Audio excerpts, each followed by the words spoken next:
Okay, thank you, Joe. Thanks. As Joe mentioned, my name's Pete Evangelista. Nobody calls me Peter. Not even my mom. I'm a project manager. I've been managing projects a long time. What else did I say? I said General Electric moved me from Detroit to Cleveland when I was just a pup. I come from an IT background. So I was doing IT work back in the very early days, but started running some projects and kind of really liked doing that. And I've been doing it really ever since in some form or fashion. I've been a consultant almost all of my career. I've only had one in-house job, if you want to call it that, in the early to mid 90s. I've worked for really big consulting companies. I was a managing director at PricewaterhouseCoopers for a number of years. So I had a pretty good sized practice of consultants reporting to me and running some big significant projects, which was fun in a lot of ways. And I've done smaller things. I've been running my own consulting business. I'm in my 19th year now, and it's called Petra Business Solutions.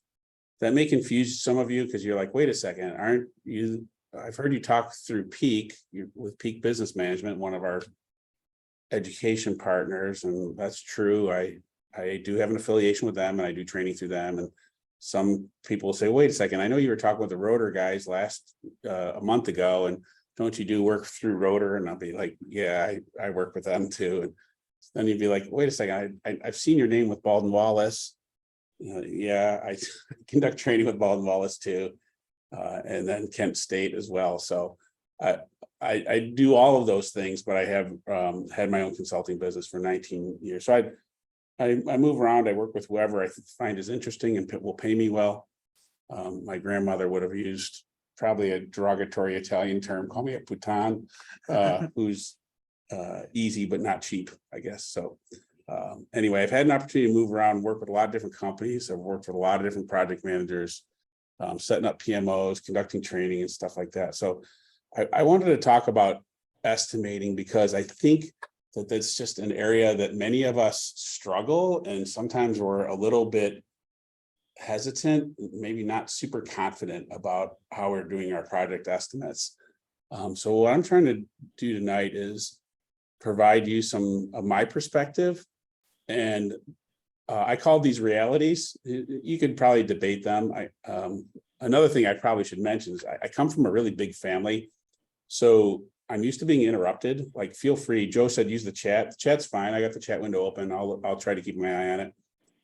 I know a couple, Mark and Andy and Joe will probably help me out in that regard too. But if you want to just, if I say something, you're like, wait, that doesn't make sense, or gosh, that's not my experience, or gee, here's something that we're doing. Feel free to unmute yourself, jump in. It doesn't bother me a bit. I'd like to keep it as interactive as possible. And the thing is, tonight, I called it the bitter and sweet realities. The fun thing about it is you get to decide what's bitter and what's sweet. We're just going to talk about some things about estimating, and you kind of are going to get to decide. We are going to get started with some exercises right away. And the other thing I probably should have told you right off the bat is that you're going to need to participate, and we're looking for full participation. You're going to need either a pen and a paper and a calculator, or your phone, whatever you're most comfortable with. You're going to need a phone or a web browser anyway to participate through Mentimeter. That's why Joe kind of had it started just to get you warmed up to the menti.com. But I just want to make sure you're prepared. So, because we are going to actually do a little bit of arithmetic.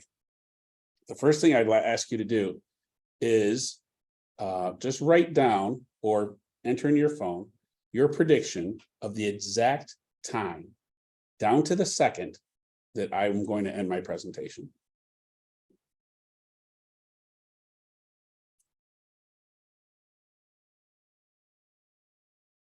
Everybody got a number?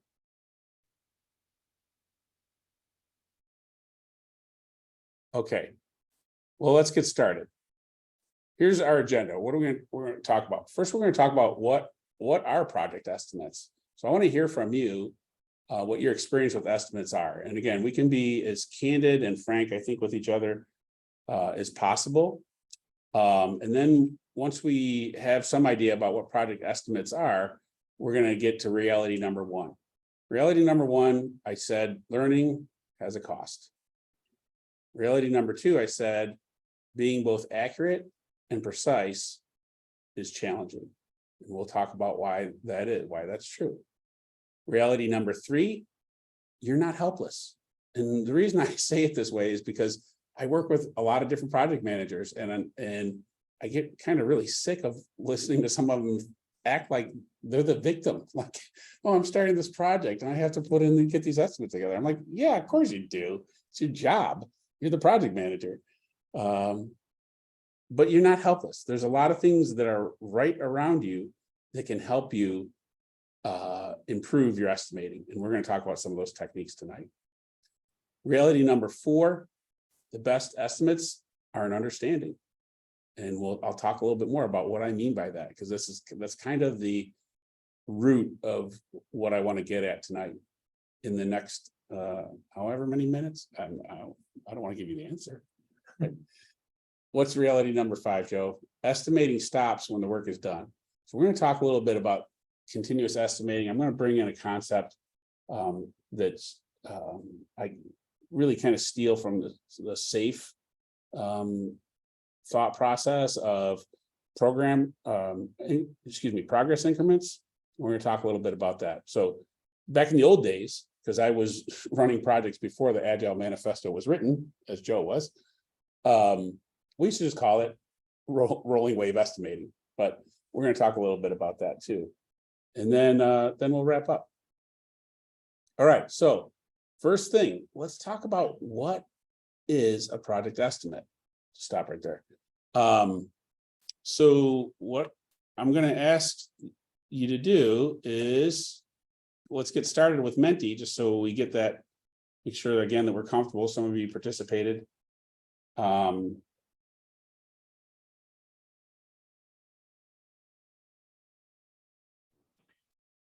Yeah, Joe, or I'm sorry, Pete, your screen, you're still on the Rock Solid Solutions screen. Were you rolling through other screens? I'm actually running the slides and it maybe it's stuck. Or maybe I paused. All right, so I am gonna thank you, Andy, for the heads up. I think I'm just gonna share the whole desktop, but people are gonna get vertigo.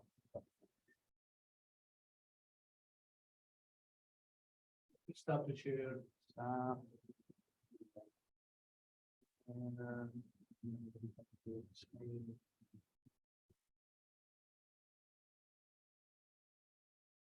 any question? The whole question. Yeah, I'm gonna start a new session altogether with a new code. Okay. So we're looking for 100% participation here. The new code is 7797-6384.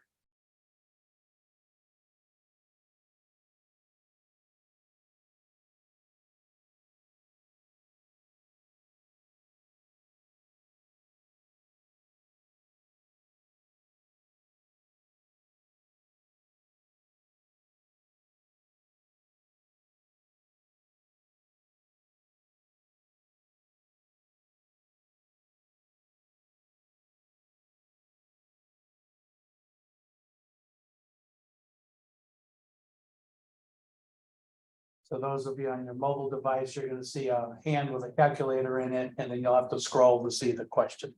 That's the way these slides work on the mobile device. Those of you on a computer, you're gonna see what you see on the screen. And I think it's for Good question.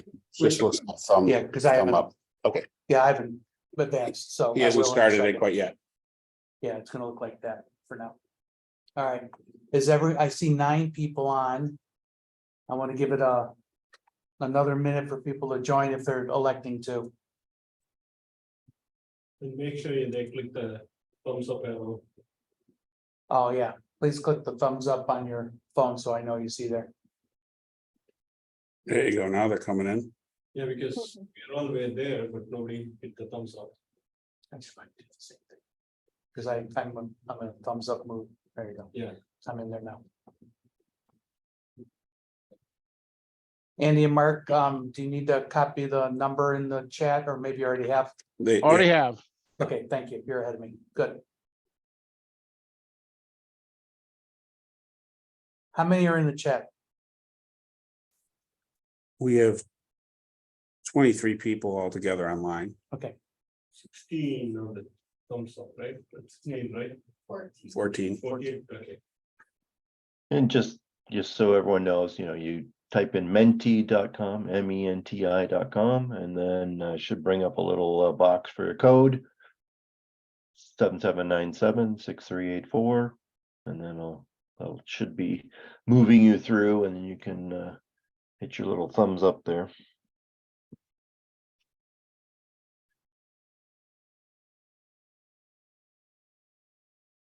in 5, 2, 1. All right, we're launching. Yep, we're up to 16 people on the screen.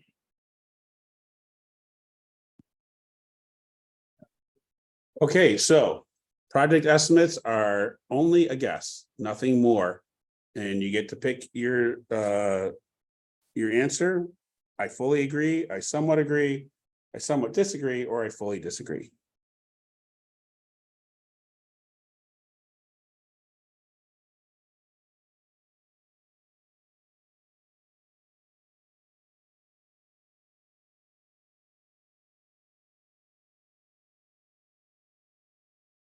So if it's somewhat disagree, lesser than somewhat agree, what is scale there? It's a little open for interpretation, a lot like an estimate.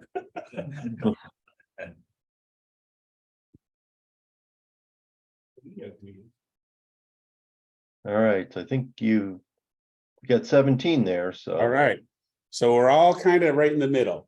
Yep. Estimates are only a guess, nothing more. We had 2 people say, that's it, there's nothing more to it, it's just a guess. And we only had 1 person who said, I fully disagree. That happened to be me. And I think there's a lot more to it than simply a guess, but we'll get to that in just a little bit. So I want to hear, so some folks said, yeah, they kind of agree with that. What are you thinking there? What's your experience? I think my response was colored by just some of the activity that's been going on lately. I'm newly launching a PMO in our company. Okay, We're newly launching some activities around getting better at estimating. yeah, things. And I just had a really awful conversation today, not necessarily confrontational or anything like that, but just awful in a sense that the data I was getting wasn't necessarily making me feel comfortable. Mhm. Yeah. We had encountered an issue with a build on a project, and a senior dev who's in charge of a lot of folks said, yeah, about 1 day, 2 devs, we'll get it done. 10 minutes later, it was 3 days, 3.5 days, 2 devs.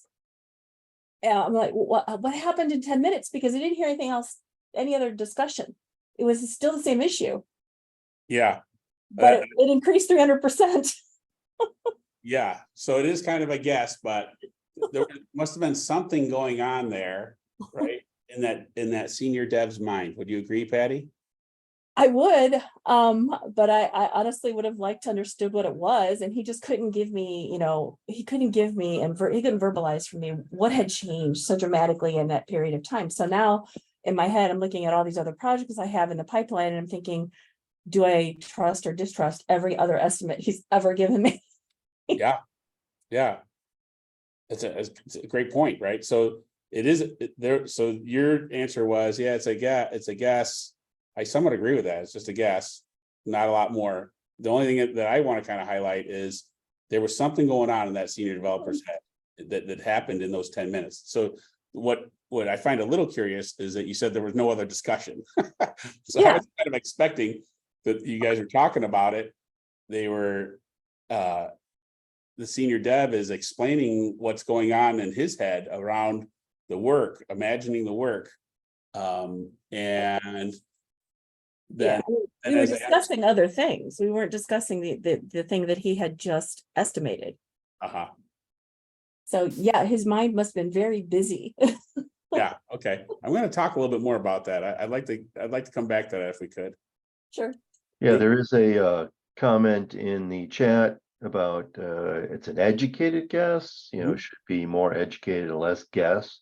And I would say we tend to get when we're doing estimating in our company, a lot of experiential based. Essentially, someone's experience is being used to kind of forward project what the estimate's going to be. And if they had a rough previous project, maybe they're gun shy and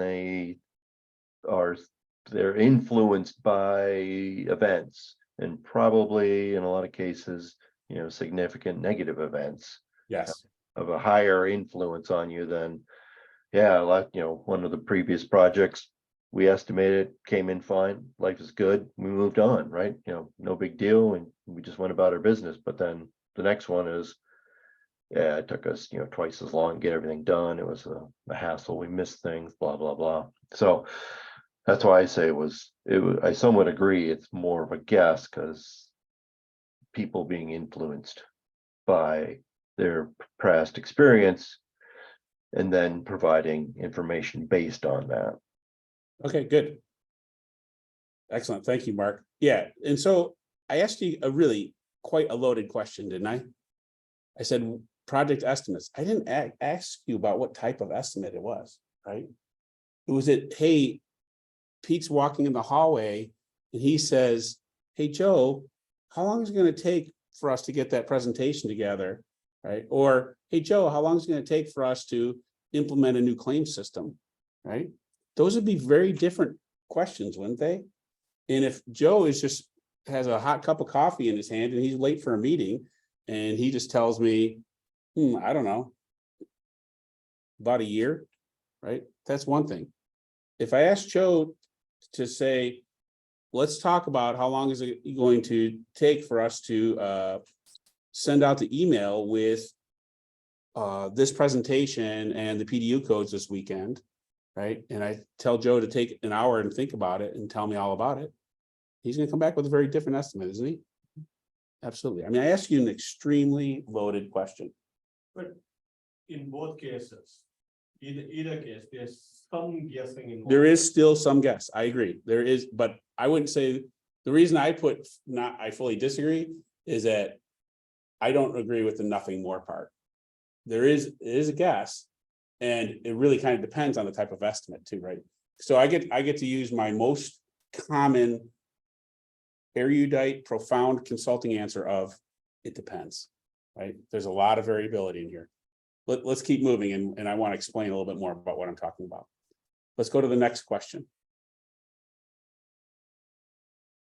Project estimating is primarily for predictive and waterfall projects. Do you fully agree, somewhat disagree, or fully disagree?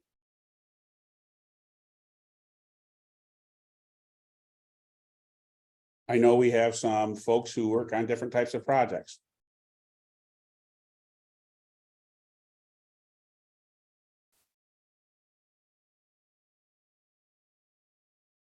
Yeah, for those that, if you're struggling, again, it's menti.com, menti.com, and the code is in the chat, 77976384. So hopefully everyone can get online and do that. We have 16 responses here. We have, we just changed some answers. Someone just voted, Oh, that's okay. and everyone's afraid to fully agree now, Yeah, by the way. right. I see that. I scared them. So tell me about this. What do you guys think? Does estimating happen in adaptive projects as well as predictive projects? So adaptive meaning covering agile, right? Agile is an adaptive technique. Do you do estimating in adaptive projects? You have to. Yeah, absolutely. Okay, does everybody agree with that? And are any countervailing points of view? I would agree with that too. Okay, good. So thank you, Joe, for the Menti. We're going to come back to Menti in just a few minutes. But let's go back. If we can go back to the slides, the next question I ask is it just a guess? And we talked a little bit about that. Where do estimates come from? Let's talk about that second bullet point. Where do estimates come from? Mark kind of told us his perspective already, and so did Patty. They offered some anecdotes. Okay, I got a million of them, so I could throw more out there. okay. They can come from history, provided that you actually keep the history, right? Yeah, which is most of the organizations I work with, that's the first challenge is like, oh, we don't do project closing. Oh, we don't do lessons learned. Oh, we never captured the actuals. So it's kind of hard. Otherwise, you're basing it somewhat on tribal knowledge, right? Where else do you get your estimates from? Experience of who? Experience of the developer. Of the project team, right? Oh, the project. Yeah. Because it could be, if you're doing IT stuff, right, the developers, or it could be anybody on the project team. Yes. Why do you get the estimates from the project team? Because they are the ones who are doing it. Okay. And so when they're doing it, what advantage do they have? They know their skill level Right, and they know what they are going to do. right. Or at least they are supposed to know what they are going to do. Yeah. Is that always true? No, that's why they're supposed to. Yeah. They're supposed to know what they're doing. So generally, they have the expertise, right? Your project team generally has the expertise of what's going on in your project. At least that's what you hope, right? If not, then you as the project manager need to assess that risk and adjust your estimates, right? Why else? So they have expertise. What else are you getting when you have your project team doing the estimating? You know what needs to be done. Right, so you get a good idea of what the work is and what's it going to entail. I think there's another benefit to getting the team to do the estimating versus you doing it or somebody else doing it for them. What would? Understanding the scope. Yep, Details of the scope. exactly.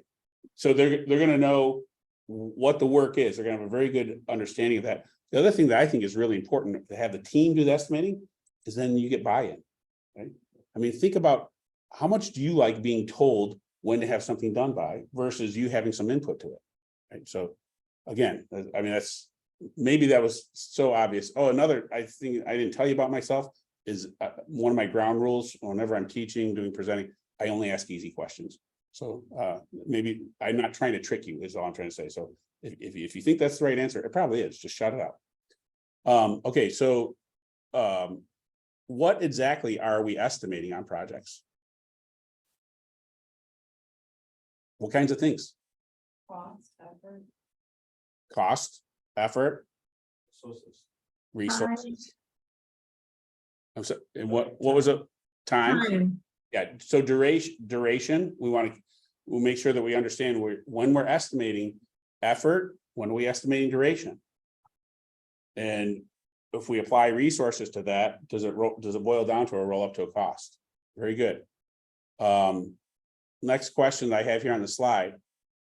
Can I completely estimate time, budget, and resourcing exclusive of effort? No. Bina says no. No. And what's your name? Arun. Yes, I know we've met before. Thank you. Arun said no. Does everybody agree with that? I would say I would disagree with that. Okay, tell us why, Mark. You just have, what happens is you need to understand the risk you're taking on and the confidence of your estimate, right? Yeah. So you could do it, but is it going to be as good as one if you had effort in there? Probably not, but. Yes, and we could turn this into, because I love talking about the triple constraint, right? We could say we have a fixed duration, right? Maybe we have some kind of compliance project that we have to, that's forcing the duration. We're not estimating, we're actually setting it. And then we're going to adjust the cost to meet that time, right? But I would still say at that point, the only way you know the cost is by estimating the work. I think you're still going to get down to work at some point or another. But I'll take what Mark said too, is you just got to be careful about the risk.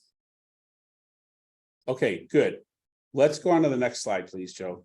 I'm trying to watch my time a little bit because I can probably completely blew my estimate in terms of how much content I can fit in within this time frame. So when do we need an estimate? Let's talk about this. Only on predictive projects? You guys told me no. Let's keep going. So traditionally, what we do is on mostly in predictive projects or traditional project, whatever you want to call them, we tend to, could you hit the enter one more time? We tend to fix our scope. Right, here's the requirements. Here's what we're gonna build. Here's the deliverables for our project. And then what we try to do is adjust or manage to the time and the cost. Right, so if I'm building a new building, I get the architectural plans. We know what the scope is. We're going to build this building. It's going to have these features, these pieces of functionality, these characteristics. And then what we're trying to do is manage to time and cost, right? In an adaptive project, it's actually, we flip the triangle upside down, right? So, and I know some of you people running agile projects right now, you're like, yeah, Pete, that's in theory, that's true, but it doesn't always work like this. I agree. I'm giving you the theory right now. Generally, what you do is you fix your cost because you have, in theory, you have a dedicated team, right? You have a dedicated, especially if you're doing Scrum, right? You have a dedicated team. You know what the time is because you have fixed sprints, and then it's just a matter of how much scope do you get done within those iterations, right? Am I right? Yeah, I'm seeing some head nodding here in the room. So, but what I already heard from you was we need to estimate on both sides. It doesn't matter which way the triangle's flipped. We still have to be able to estimate, right? Whether we're doing story point estimating, relative estimating, we still have to understand like how much work are we going to get done within that particular time frame. Does everybody agree with that? Okay, good. All right, so that's the agenda point number one. What is an estimate? Let's talk a little bit now about one of our realities. I said that a reality was it costs us money, it costs us resources to learn. How much does an estimate cost? What do you guys think? How much does it cost? How much does an estimate cost? Think about what the consultant would say. It depends. It depends. Depends how accurate you want it to be. Okay, thank you, Pamela. It depends on what? Tell everybody nice and loud. Depends how accurate you want it to be. How accurate do we want to be? Actually, I would say it's two different factors. There's accuracy and there's precision, right? I always want to be accurate. I always want to be right. Just ask my wife, she'll tell you. But I may be more or less precise. Okay, let's get into this a little bit. So what I want to do next is what we're going to do is go through a little exercise. This is where you're going to need some pen and paper or your phone. You're going to need a calculator and you're going to need Menti. Okay, so first, Joe, can we?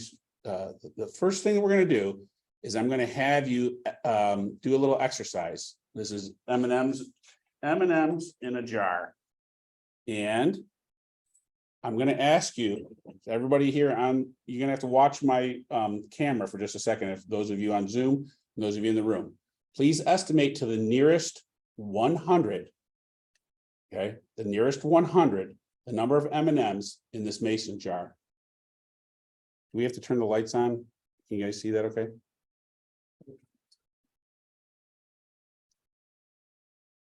Can you guys see this okay online?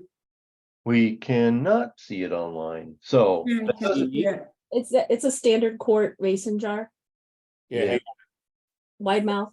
is that because I'm not, Your camera's on. my camera is on? You guys? We not can seeing me? see it, it's can just, see it.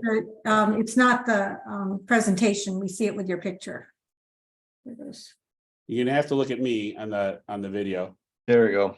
Yeah, I can see it. Yeah, Can I I can see see it? it. Yeah. All right. Yep, you have to do the view. I'm sorry, I did not have the view set up to, Sorry, I See should have told you that too. gallery. In addition to your pen and paper or your phone, I also need you to look at me. I'm gonna stop right here. Because we're doing a hybrid, which is challenging my presentation skills. Okay, everybody set? Are those Everybody got are they peanut M&Ms? They're not, they are regular, they're all regular M&Ms. Oh, okay, thank you. Okay. Some good questions. She's like, quart jar. How big are your hands? All right, now, you guys ready for the next question? Please estimate down to the unit the number of M&Ms in this mason jar. Jot that number down, and you're gonna call that estimate number 2.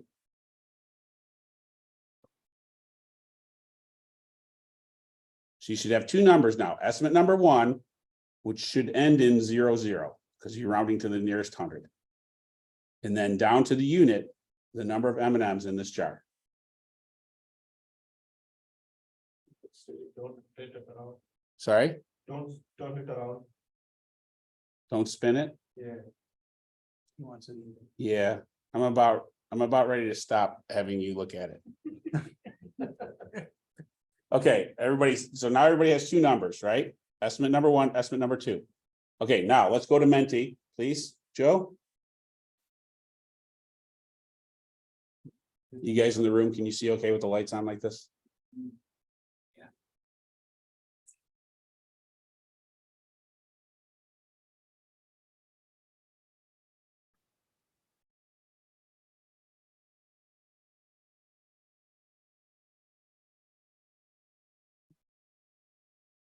Here we go.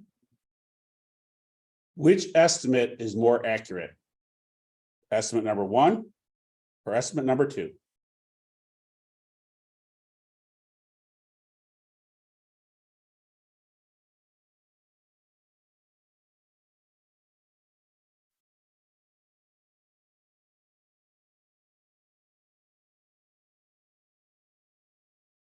Estimate number 1 is the nearest 100, right? Correct? And the same person estimated estimate number 2, which is closer to the unit. Correct. Which one is more accurate? And they all think estimate number 1 is accurate. Correct. Just Yep. Let's go on to our next question. Which estimate is more precise? Estimate number 1 or estimate number 2?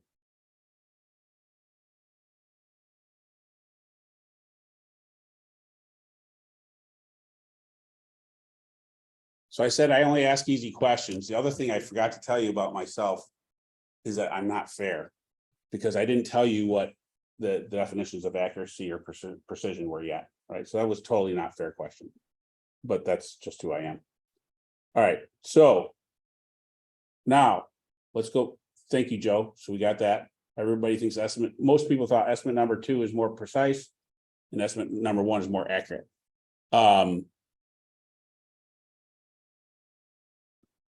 I would agree with just with almost all of you. Accurate estimate number 1 is going to be more accurate. The chances of it being correct is higher, isn't it? Why?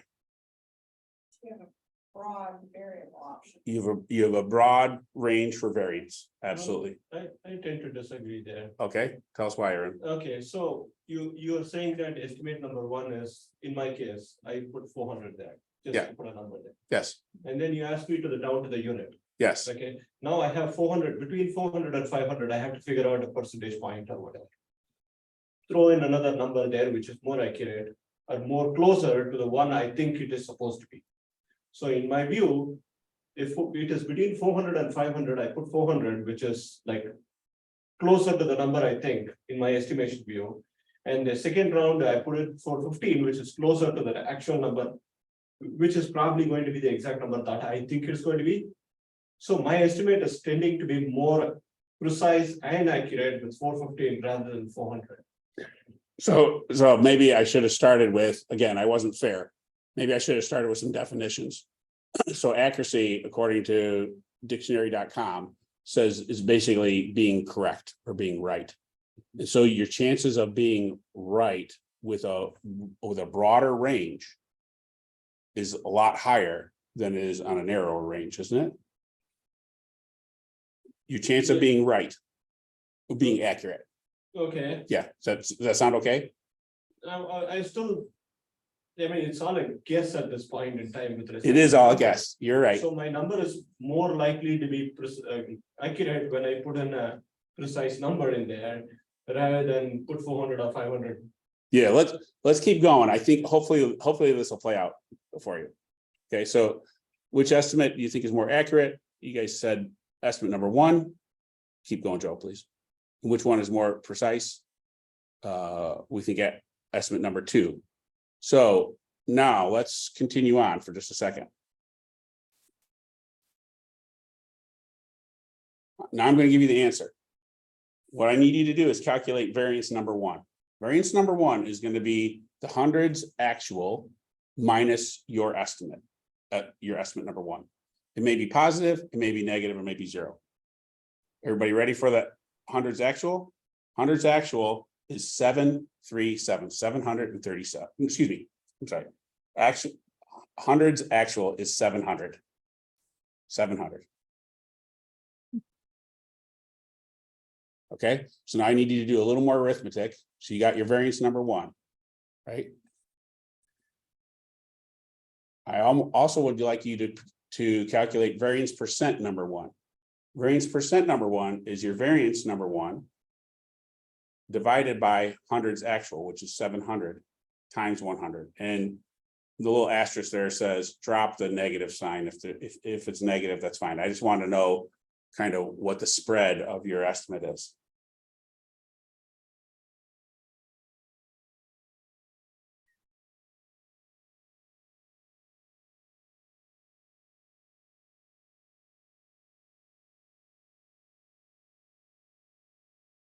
Now, our next estimate, or our next question in Menti, Joe. Oh, sorry. Is it okay to show that? Yeah, that's fine.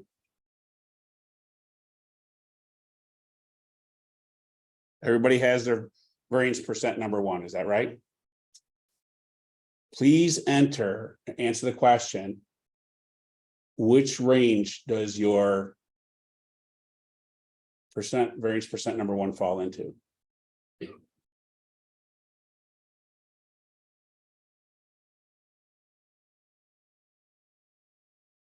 It was really close.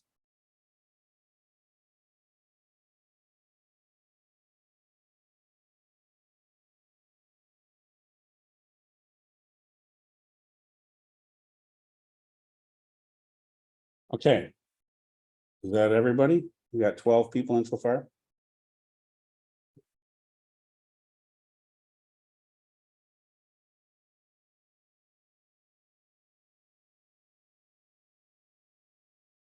Hopefully I haven't lost anybody.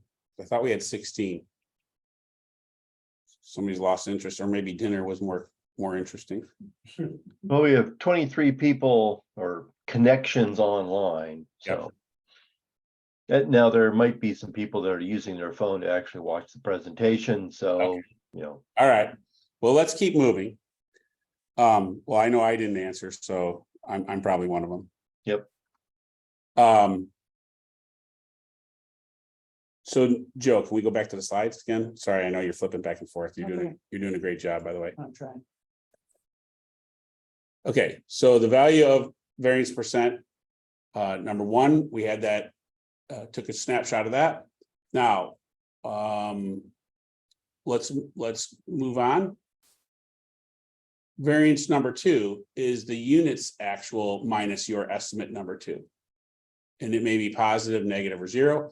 And the value for units actual is 737, which I actually accidentally told you already.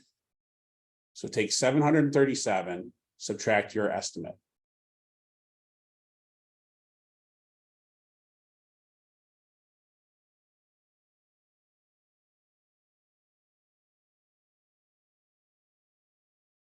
And you're going to do a little more arithmetic now.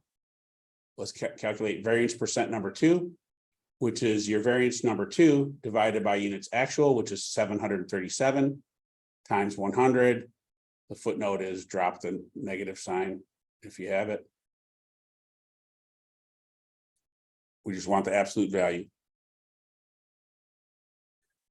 Okay, what's the value of your variance percent number 2? Joe, can we go back to our next question, Mentimeter?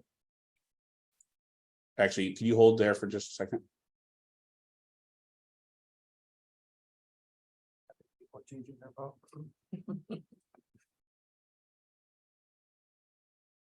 Okay, thanks. So advance. Yeah, advanced variance percent number 2.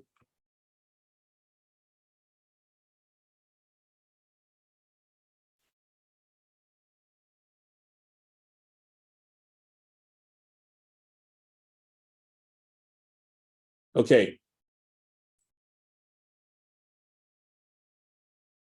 So just as a refresher, the variance percent number one, the highest bracket or the most popular bracket was 31 to 45%. Our variance actually moved up from estimate number one to estimate number two. Does this surprise us at all? No, I didn't catch your name. Lee. Lee, hi Lee. You're vigorously shaking your head. It doesn't surprise you. Why doesn't it surprise you? When you're trying to be precise, you're gonna make mistakes, so it's hard to pinpoint it down to a number, whereas when you're trying to get the range, it's gonna be a lot easier to capture a number that's accurate in the range. Right on. So when I started the session and I said, let's talk about estimates, and I didn't talk about the precision level of the estimate, it was totally not fair, right? Because, and when I asked you, then I made it worse by asking, what does it cost? Well, it depends how detailed we want to get, doesn't it? Let's talk about this for a second. Is there a reason that I might want to know the exact number of M&Ms in the jar? You have to distribute them to a group of people. And Sure. You do want to do it fairly. I'm throwing a party, right? Or I'm hosting a PMI event. Yeah, absolutely. Or maybe I don't know, maybe I'm baking with them.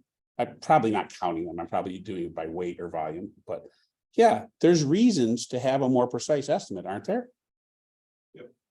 But we have to be careful, and we as project managers, being good stewards of our business case, have to understand there's a cost associated with that.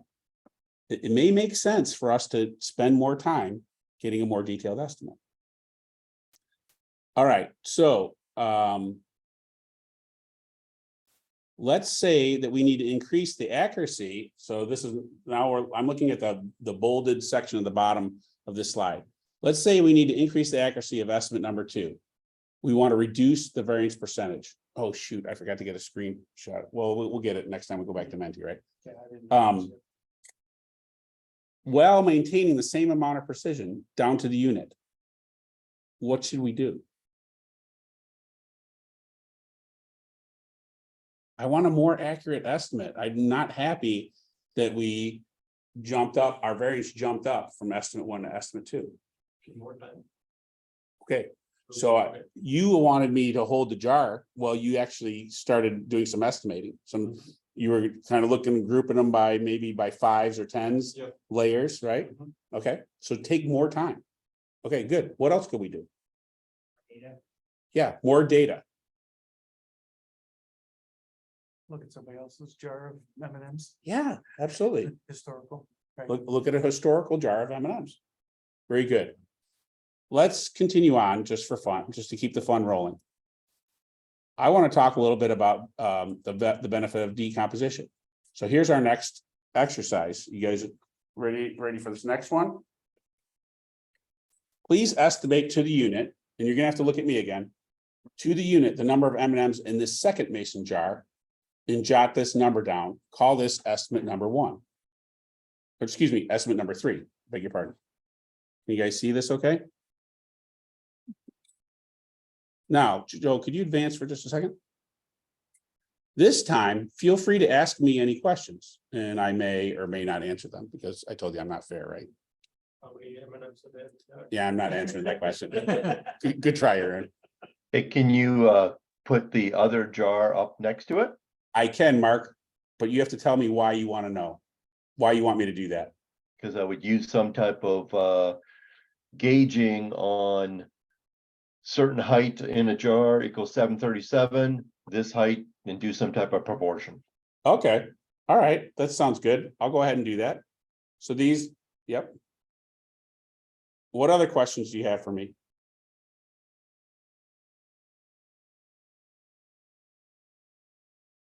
Could you tip that second jar over just so we can see the distribution and if there's any like smaller or larger items? Yeah, tell you what, I'm just gonna tell you that the M&Ms are all identical. Okay, thank you. They all came out of the same bag from GFS. I thought I was gonna need more than this, so I bought two humongous bags. And I only used less than one humongous bag, which made my wife very happy. Other questions for me? Both the jars the same size. The jars are identical size. Oh, sorry. Tell me why you want to know. That's what I meant to say. Why do you want to know?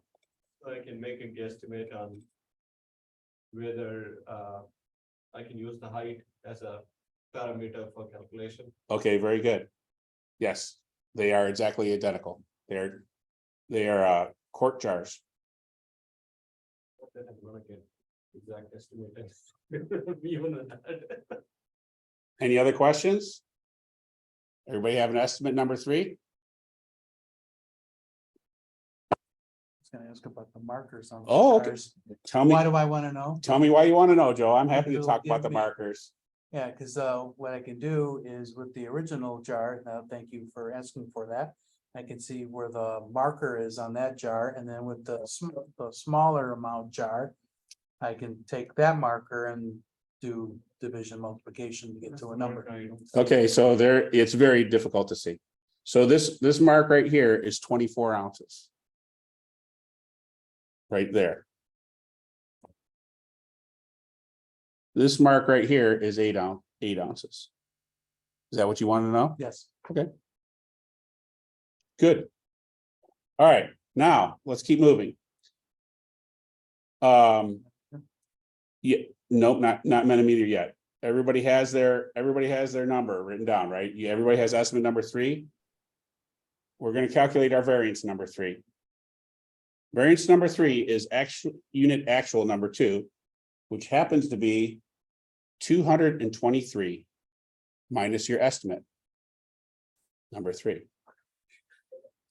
What did you have? 245. It's good. And 2/3, he was like, he saw a partial coming in. And then, I had 221. Someone bit one. what's that, Patty? I had 221. Sweet, excellent. All right, now let's go to the next words, Joe. We're going to calculate the variance percent.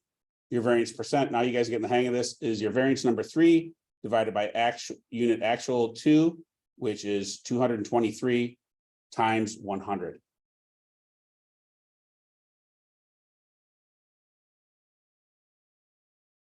You advance 1, Joe. Oops, sorry.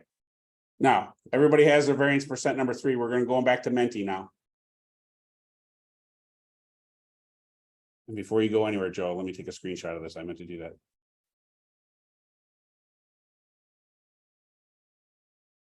Okay.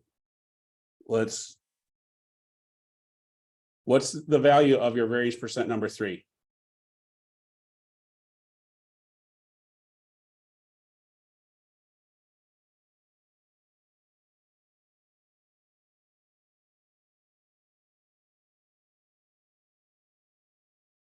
We got 10 people in.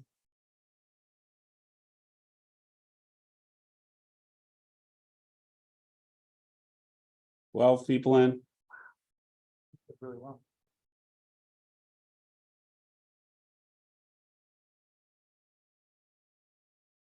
13 people in. Okay, just based on what we've seen so far. I mean, if anybody else wants to jump in here, go ahead. Let's take a look at this. Our variance percent number 2, right, at this 737, we had we had 2 people that were 15% or below. We had 5, 10, 12 people that were 16% or above. Now we have 12 of our 13 voters are at 15% below, right? So we had a magnitude improvement on the accuracy at this precision, and our precision is down to the unit, right? If this were your project, would you take that? Yes, you would. Absolutely. I hope everybody at home is vigorously nodding your head. Maybe you have to take some ibuprofen. You just hurt yourself. Like, yes, you absolutely would do that, wouldn't you? I mean, we went from some of us being 61% off, or the vast, or the majority of us were in the 46 to 60% on the last one. And now we have just about everybody at 15% or a lot or lower. What happened? Let's talk about what we just experienced. We had information to measure it against. Okay, what was that information? It was the data associated with the first jar of amendment. Right, so you had some actuals, right? And what you told me was, when we asked where the estimates come from, you said it comes from history. Right, so if you had that history, that can be extremely valuable in increasing your accuracy, can it? Right, what else did you do? Compare. Okay, so you did some comparison, and you did some parametric analysis, right? You knew what the actuals here was 737, and what was your thought process, Joe, when you were asking me about the markers? That way I could do the comparison and do math against that base or whatever, that actuals Right. history to the new jar. She took like 1/3 of Yeah, 737. something like that. Mhm. It was, but 8 to 24, yeah. She took 1/3. Yeah, The other thing we did, essentially you're comparing projects, right? You're doing you're comparing whatever you have, Mark, whether it's a whole project, it's a task, it's an activity, it's a number of story points, whatever you have, whatever data you have, that's what you're using to leverage and increase the education of your guests. Another thing, if we can go back to our slides, Joe, I talked about decomposition, right? What I mean is, you will, even if we had not, and I probably could have done it two different ways, but just in the interest of time, we could have done it two different ways, where I just gave you this jar without giving you the opportunity to ask questions, and you would have been more accurate. Why? Because it's a smaller amount that you're estimating, right? It's just it is just the law of small numbers, or excuse me, the law of large numbers, if I learned that correctly as a math undergrad, is that you're going to be more accurate with smaller pieces of units of whatever it is. Typically for us, it's mostly work, right?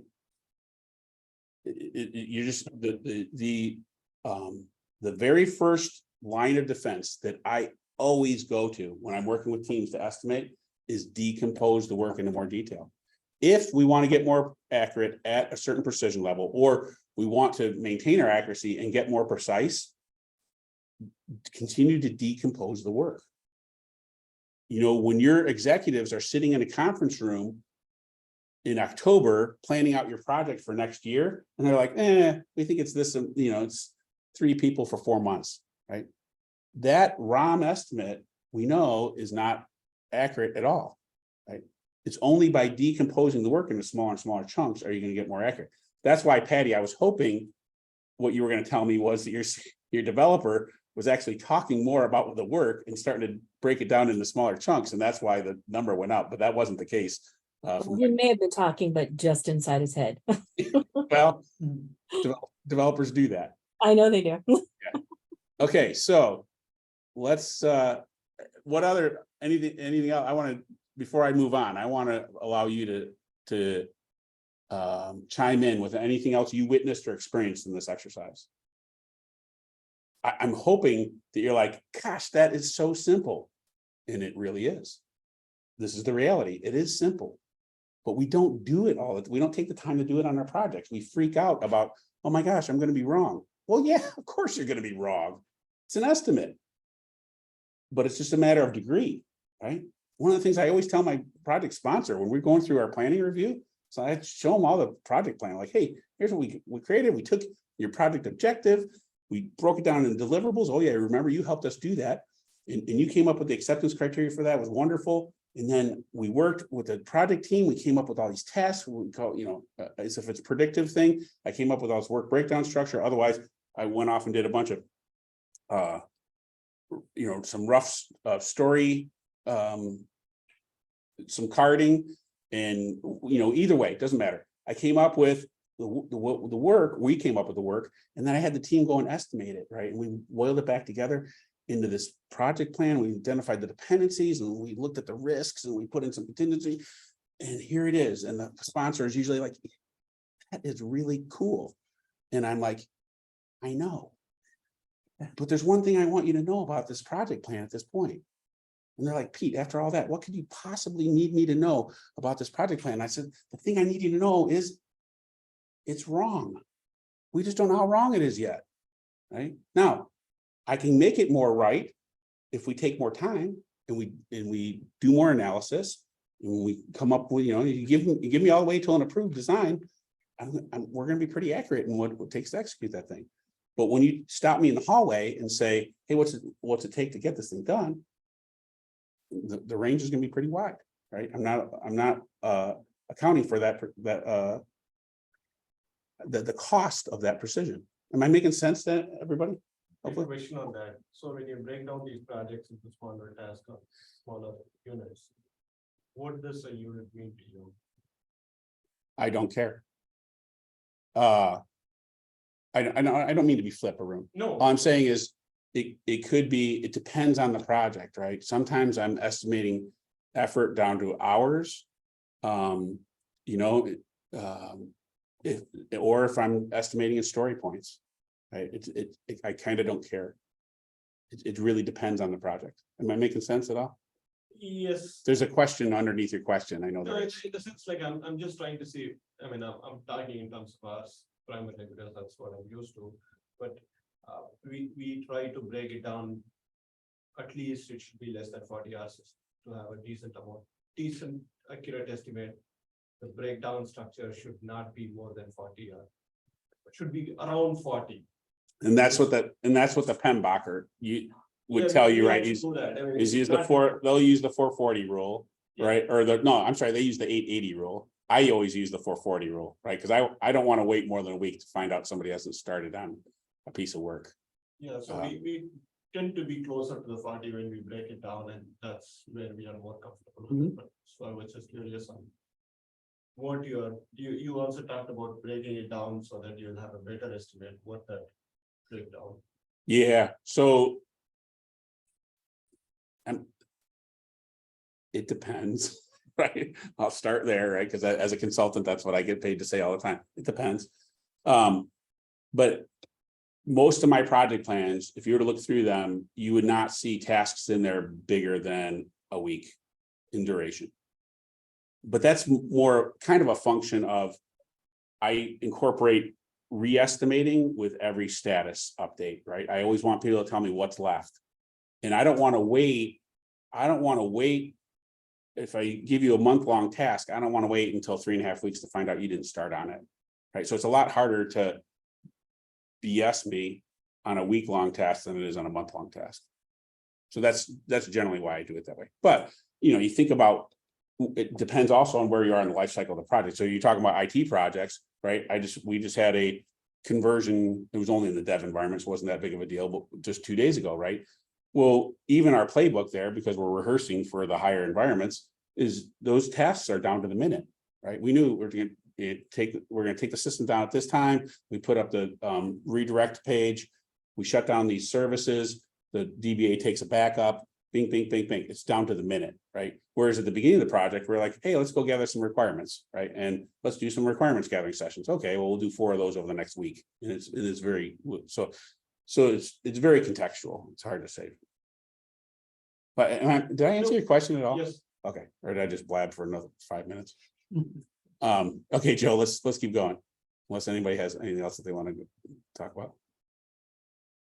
So what was the thought process going through your head in estimate number 3? And you guys shared that with me, right? You wanted to know, you did some parametric estimating, you referenced the history. You made sure that what you were estimating was identical, all of those things. So one of the things that I want to emphasize at this point is that when you are estimating, there is always a thought process that's going through the estimator's head. Part of what can help make the reality is, what can help make the estimate more accurate is by understanding what's going on with their head, turning that data point into an understanding. Right? And we do that, and I'm going to get to this just a second. We can get to that by capturing the assumptions. Right. I'll just say it generically. There's lots of different ways to capture this information. I'll just say generically, capture your estimating assumptions. It's gonna help you every time. It's gonna help you invoke a conversation versus just accept the data point. If I said to Lee, how long is it gonna take for you to do task B.13 on our project plan? And she says, oh, it's gonna take me 40 hours, right? I'm not usually, just because I'm a contract project manager, I don't usually have the expertise to say, Lee, there's no possible way it could take you 40 hours to do that task. But what I may say is, Lee, could you tell me what the assumptions were? And she's gonna say, oh, well, here's the thing. Pete, to get that done, I'm gonna need to get a contract, right, from the customer. And you know what going through their legal department is like. And then, I have to get permission set up through IT, and what working with them is like, and et cetera, et cetera. Right? She's gonna tell me all about what's happening. That thought process that's going on in her head when she gives me that number is now I have some information, right? Now I can start to ask some questions and say, oh, what happens if our lawyer is good friends with their lawyer, right? They golf together. Can we pull in a favor? Or what happens if we expedite that request through IT security? Yeah, can that help? Right now, as a project manager, I can start to understand where those risks are, and I might be able to actually do something about it. Even if I can't do anything about it, I at least have a better understanding about what's going on, right? So I can ask some more questions, and I can start to understand where my risks are. Does that make sense to everybody? So, I mean, I know it takes a little bit more time, but I'm telling you, you got to get that information. Otherwise, you're just looking at data points, right? It's just a point. And it is literally, then I would agree with everybody at the beginning. It really is just a guess. Okay, let's keep moving because I know I'm running short on time. All right, so this one, we're not doing Menti. We're just going to talk with each other like human beings used to do. Which is the most accurate? So are we doing Menti? Did I give you Menti? I thought I had a Menti for this. Let's just talk, because I'm looking at the clock and I'm thinking I better speed things up a little bit. So which is most accurate? This is the on-time arrival rates from the airline industry. They call the government, the transportation department calls this the ATCR for March of 2022. So this was a little over a year ago. And you can see here, Hawaiian Airlines was 84.6% on time. So they met the criteria for being considered on time. They give you a little bit of grace period. I didn't look up the actual definition of the ATCR. I just pulled these statistics out. Alaska was at 83%. Delta Airlines was at 81.4%. Which of those three is the most accurate? Which one's the most accurate? Oh, in terms of like the metrics of the 84%. Yeah, right. Yeah, Pete only asks easy questions. That's right. Hawaiian is the most accurate, right? Because they're right more frequently than their competitors. Which of the out of the bottom choices, which is the most precise? I'm going to deliver your, I'm going to read through them. I'll deliver your pizza this week. I'll deliver your pizza today. I'll deliver your pizza in the next 30 minutes, or I'll deliver your pizza at 6:37 or 18:37 military time and 49 seconds local time. Which was most precise? Obviously the last one, right? It's down to the second.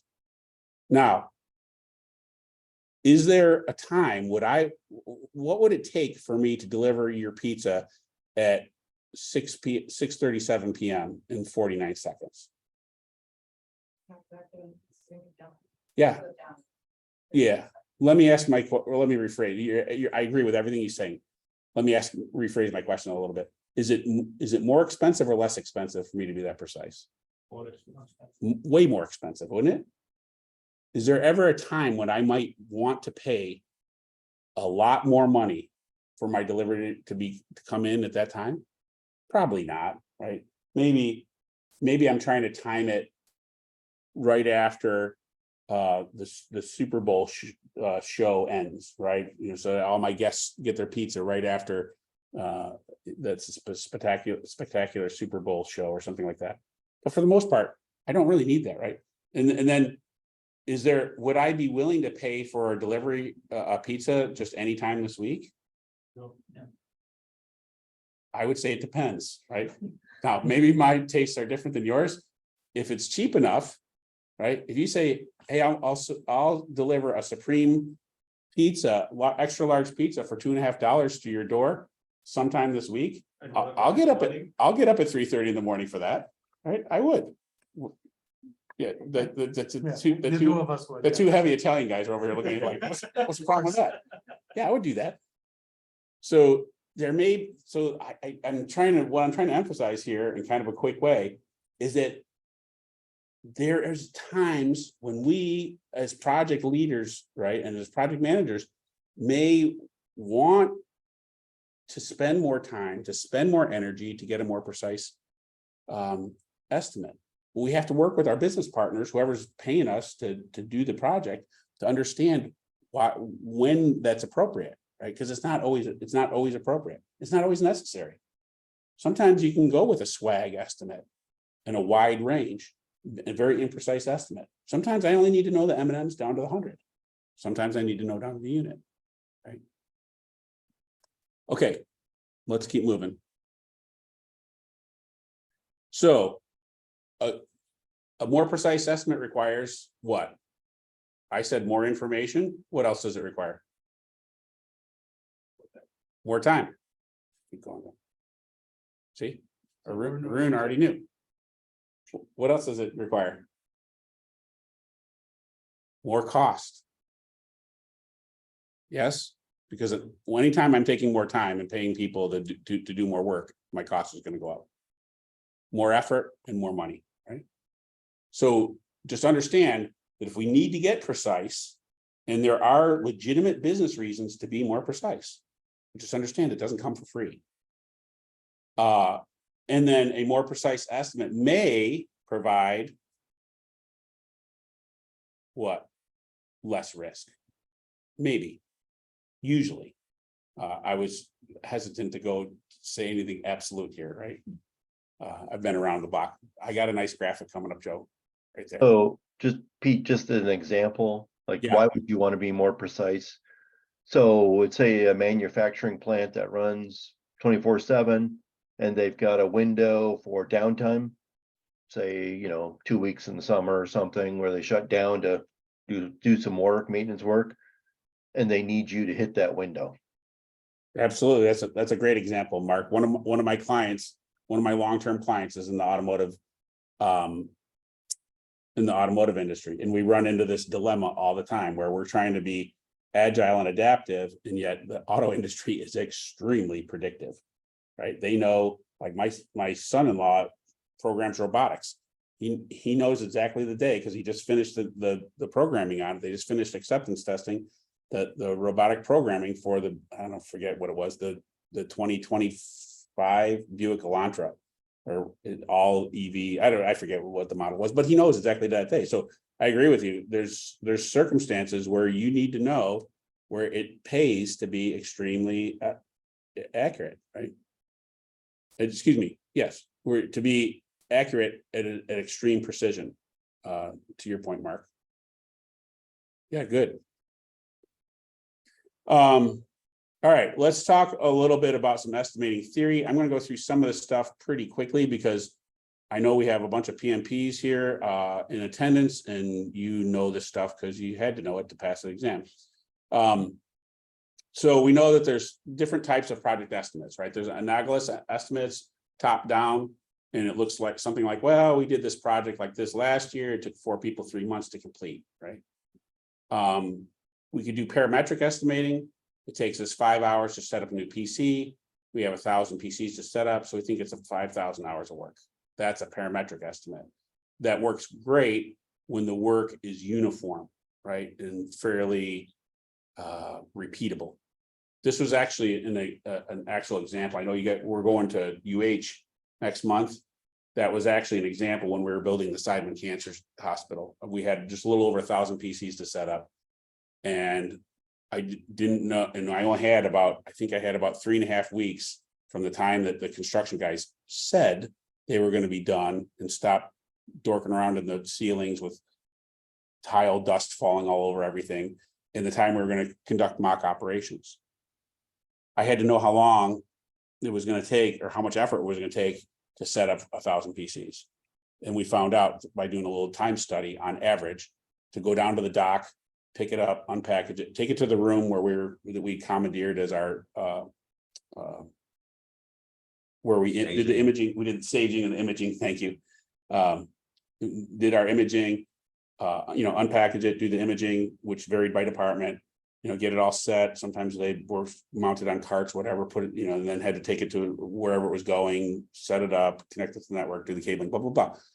We found out it was about 5 hours on average. And so we knew we had about 5,000 hours of work, and I had to get that done in 3.5 weeks. So I had to hire about 23 PC technicians to get it all done, right? So that's a parametric estimate.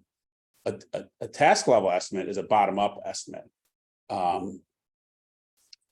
And so it's interesting. I was just talking to some real agilists, and we were talking about does this translate? And we decided it really met it. You're doing the same kind of level, and even if you're doing relative estimating, it just depends on, are you estimating an epic, are you estimating feature, are you estimating card?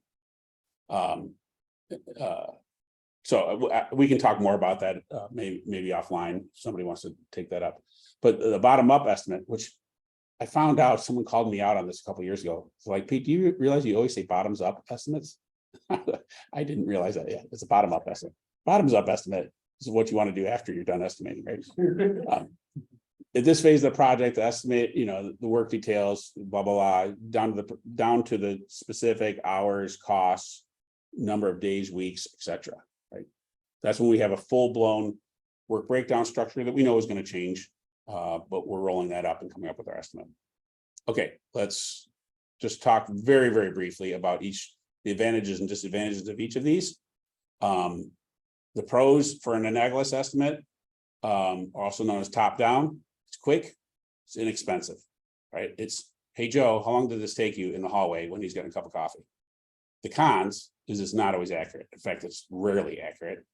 And it's sometimes hard to reset expectations. So what happens when I was talking about those executives sit in your conference room doing your yearly planning, and they think, oh, this project's going to take this amount of time. The problem is that expectation is already set, right? So when you come back, you start digging into it, and you start doing some other estimating, some parametric estimating, some bottom-up estimating, you start decomposing the work, and you come back and say, well, no, it's really this. And they're like, well, that didn't fit into our budget. And all you can say is, well, yeah, but your budget's wrong, right? Because here's what the reality is. How do I know? Because my team dug into it. They're the people with the expertise. It's always hard to reset expectations. It's always hard, right? So this is one of the problems with doing this, it's good for planning, and you need to do some of that for some initial planning and creating a skeleton of a plan, but it's hard to reset. I mean, the most project mature organizations I've worked with understand that, right? And they understand this idea of precision. And they understand that your estimates change over time. Let's keep moving. Parametric estimates, I already went through all this, let's keep going. When you're estimating, be absolutely clear.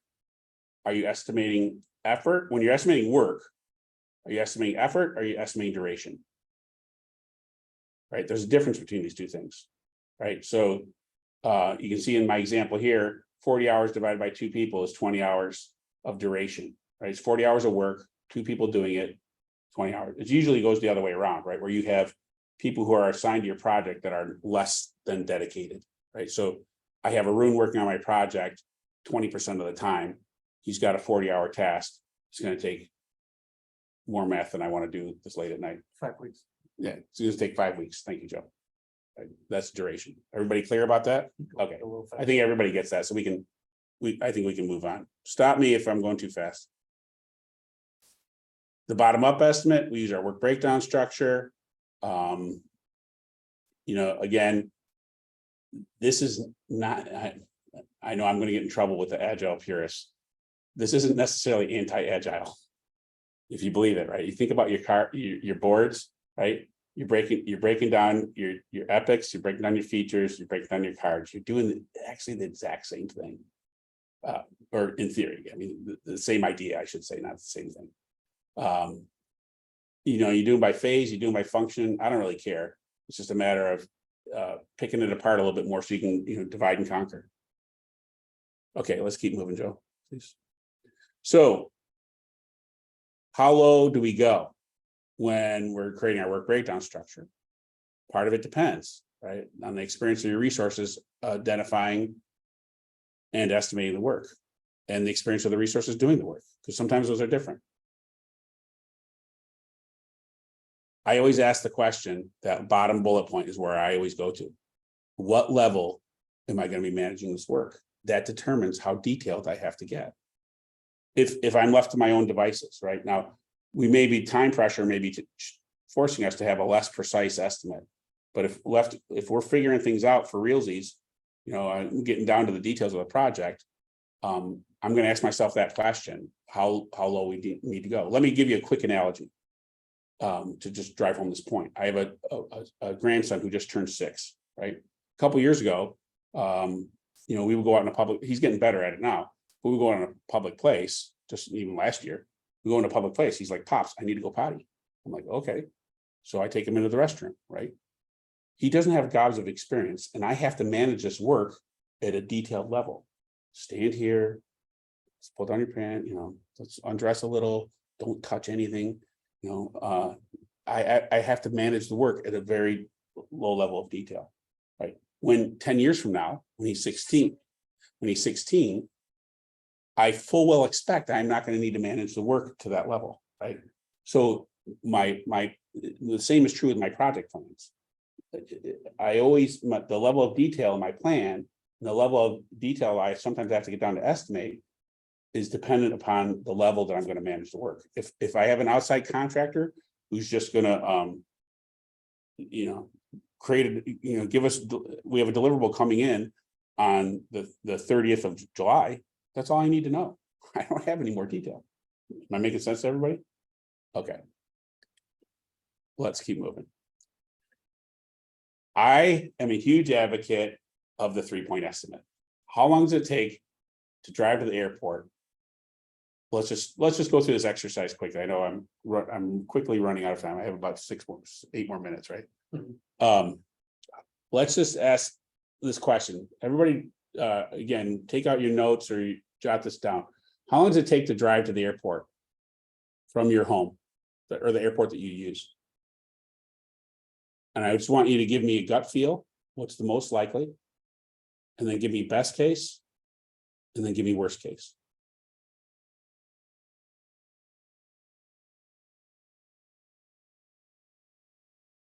Everybody got those 3 numbers?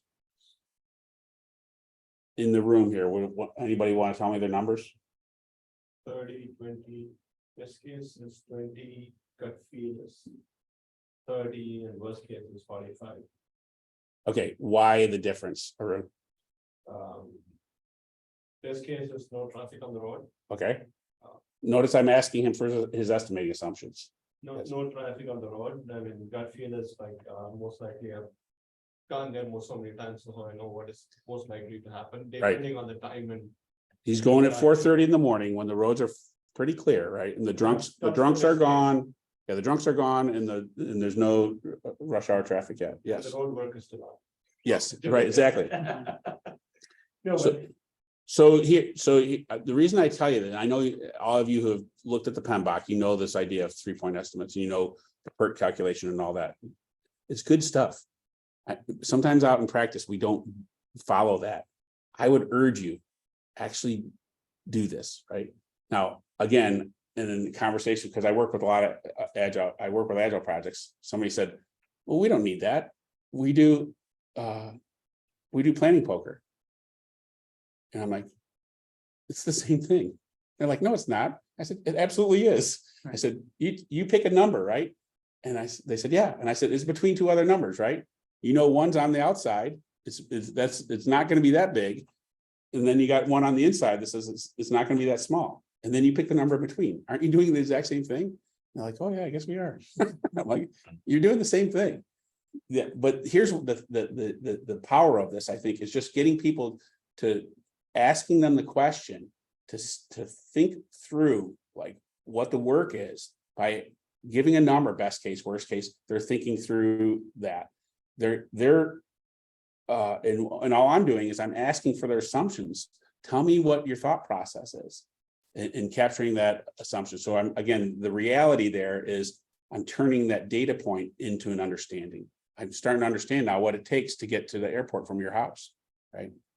And that's where the power is. That, again, I know if you do this in real life, your project teams are going to look at you like you have a second head, right? I've had this happen. They're like, what? We're not doing all this. And then until they do it, and then they do it, and then they're like, oh, and then I'll ask them for another estimate. They're like, well, Pete, don't you want 3 points? I'm like, yeah, I absolutely do. Because they want to be able to express themselves. They want to be able to share with you where their fears are, and where they're leery of their estimates. Okay, so Joe, skip that. That's key for 3 point. Well, yeah, it can be, right? If you want to do the analysis, you want to do the PERT, we can go into the theory of that, but I think many people here are probably familiar with that already. So here's just my idea on the assumptions. There's a thought process used in every estimate. Every estimate is a thought process. Capture it. Go from that data point to an understanding. It takes a little bit more time, I agree, but it gives you so much more valuable information. All right, Joe, what we're going to do now is we are going to skip over t-shirt sizing. We're going to skip over Fibonacci numbers, and we're going to hit this slide real quick. Otherwise, Forward. yep. Oh, yeah. So no, let's go back to 25, please. And then we'll wrap up. Okay. So,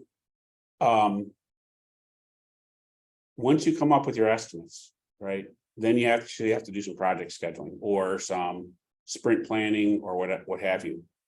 Recognize the risk and accuracies of your estimates. You may have to put some contingency in there. Even if are you tracking your velocity? You guys track your velocity? Yes, Has it been pretty static for you? it's getting there. It's getting there, right? Which is almost what everybody tells me. Because when you first start, it's like it's all over the place, right? And then it starts to hone in, right? Even when I know my team's velocity, I don't, if I can get away with it, I don't necessarily plan all the work in the sprint to match their velocity. Especially where we're still getting, when we're getting it set, when we're getting it until it's completely static and smoothed out. I want to account for the times that we're, because you're higher, you're lower, you're higher, you're lower, right? And you're getting it worked out. I want to account for those times that we don't get as much done, and I don't want the team to get demoralized. But what PMI tells you is that you can, once you recognize risk, you can respond to the risk. And you can respond to the risk by sharing the risk, by avoiding the risk, or accepting the risk, right? Or mitigate, you can mitigate the risk. That's the first one. Use some contingency. You might share the risk by getting more expertise or getting more people power. You might avoid the risk by changing the work around, or you just accept it, which is what most of us do. Now, my last piece of advice before I show you the very last concept is that when you're negotiating, use data. I am getting too old to fight emotional battles at work. I still do it at home sometimes, which is silly. But when people say that's not right, I'll be like, hey, here's what my team came up with. Here's our breakdown. Here's our assumptions. Here's our 3-point estimates. You tell me what you're basing your estimate off of, and I'll show you what we're estimating. We're basing our estimate off of, right? And then we'll compare. When I use data, I don't always win, but I usually get a little bit further, right? If I just use emotion, like, why are you always pushing us to do this? Like, we don't need to get it done this time. Like, I try not to make those words come out of my mouth anymore. It's just like, here's what the information tells us. Now, if you can change some of that, great. Let's take another look at it. But if you can't, this is the best knowledge that we have.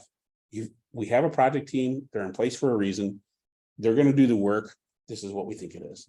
So that's just my advice to you.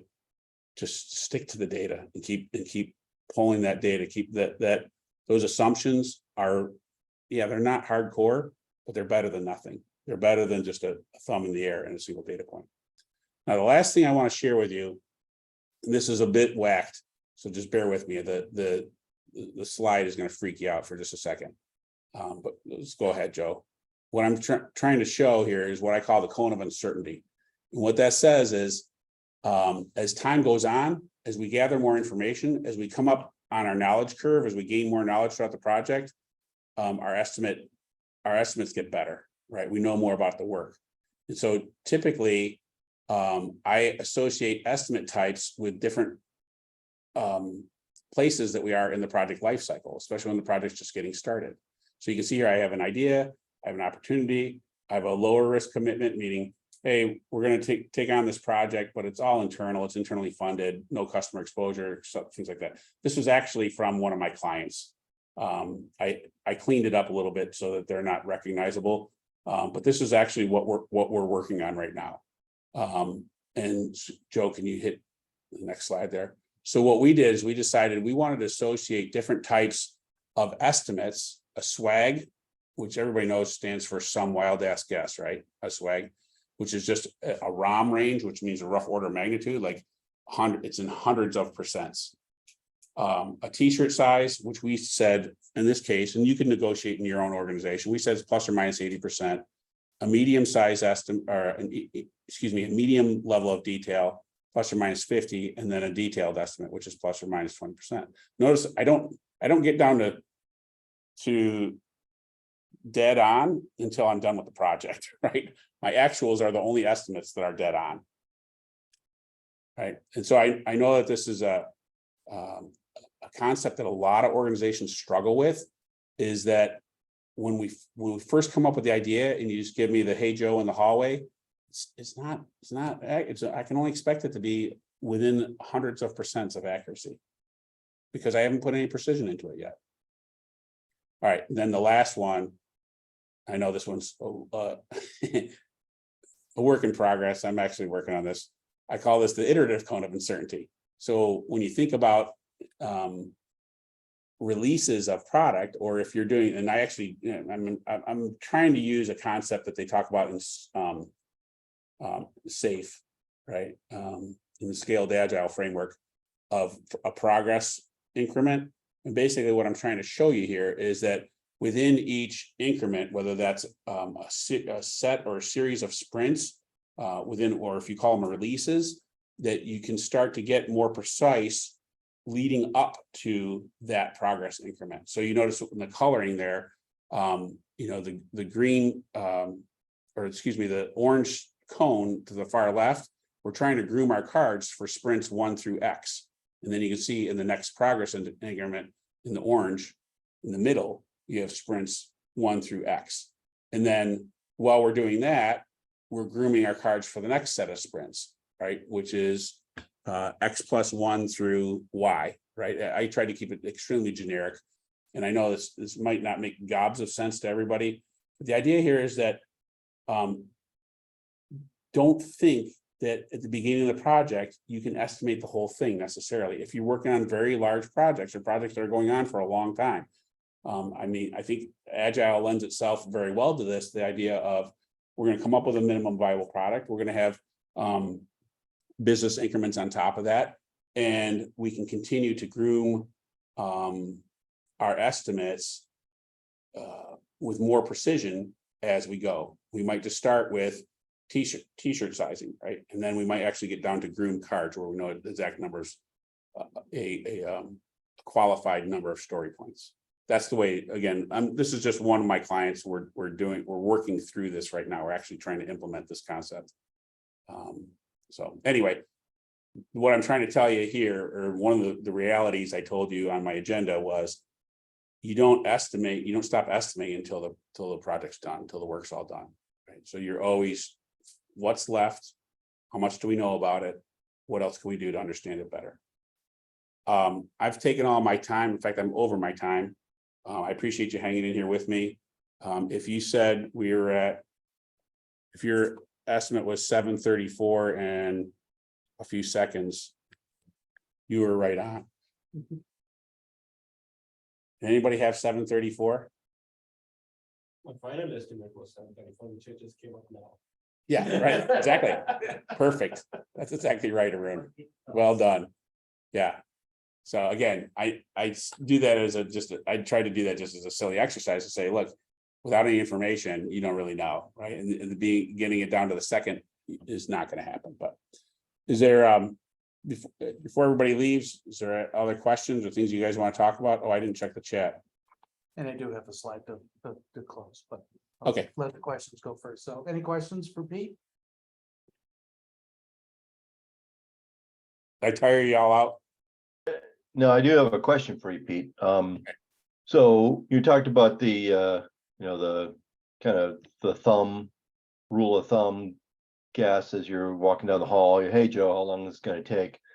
I have noticed that many management does like to grab your estimate, and now it's a hard and fast number, and that's the number we're shooting for. And we have to hold people accountable. I don't know if you've ever heard of that before. Yeah, absolutely. So one of the things that I have been trying to do with a couple of different organizations I work with is really pound this idea of the cone of uncertainty, is to say we can get you a more accurate estimate. In fact, one of the organizations I work with, in our portfolio tracking, we now log when the project was initiated, what type of estimate did we use? And it follows, because we're using that cone of uncertainty. It follows those 4 gradations. Now you could call them something different in your organization. That's just what I called it. We decided to call it this one client. But if you look through the portfolio, you'll see that we log with each project. Here was the type of estimate that we agreed to the project on. And in the business sponsor or the product people are saying, yeah, we wanted to move forward. We know that there's this kind of variance, but that's okay. And then when we do our project, when we do our measurements, our metrics, which we're only starting to do because we only implemented this a little while ago, then we're making sure that we don't hold them to the same level of precision, right? Is to say you can't, the metric is, you can't measure it down to the day if it was a swag estimate, right? Am I making sense to you at all? So it's this idea, I think, it's first of all, Mark, your question is a very challenging one, is how do you reset the mentality of, hey, we thought of a project and we know the answer, right? And you're like, or we came up with an estimate. Well, yeah, you came up with an estimate, but it was not very precise because you didn't put much into it. And so we can't hold ourselves to that level of accountability. It takes a lot of time. You have to continue to pound on it, and it really only if it comes from the top, right? You got to educate your top leadership so that they're helping propagate and speak to the organization in those terms. Yeah, we have found that a procedure that works for us is to use the the 3 estimates: best case, worst case, Yep. and, most likely, and provide those numbers so they know that, oh yeah, so this could be as bad as, the worst case could be this bad. Do we want to proceed if that happens to us? Right. And you can do that at any level of any estimate type. You can still do the 3-point estimate. I would encourage you to do that. Yeah.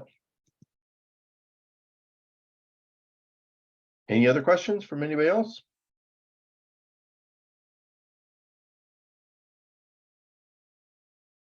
Thank you all for your participation.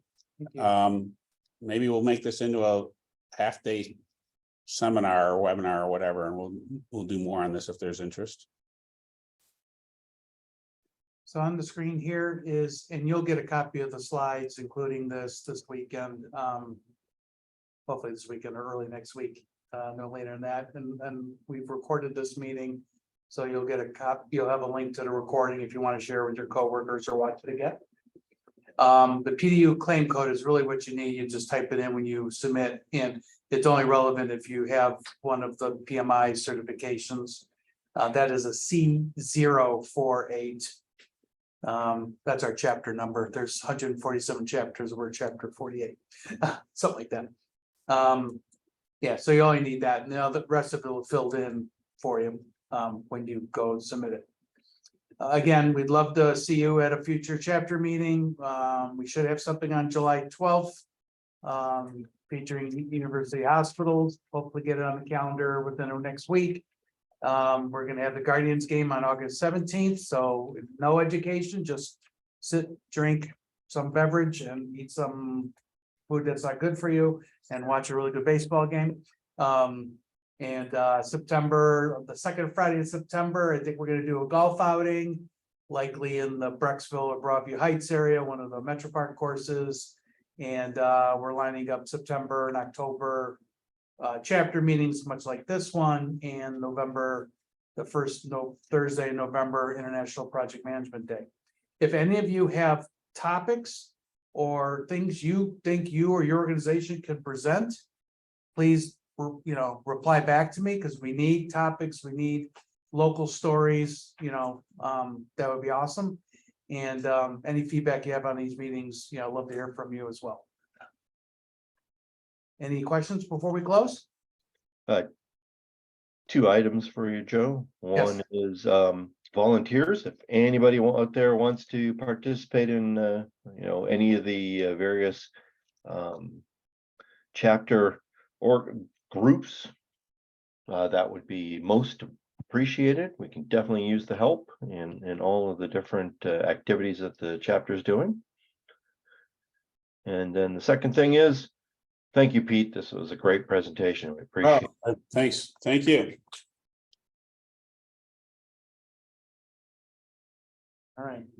Well, great. Well, thanks, everyone. Have a great day and an evening, and hope to see you soon. Thanks. Bye-bye. Bye. All right, thank you. Thanks, everyone.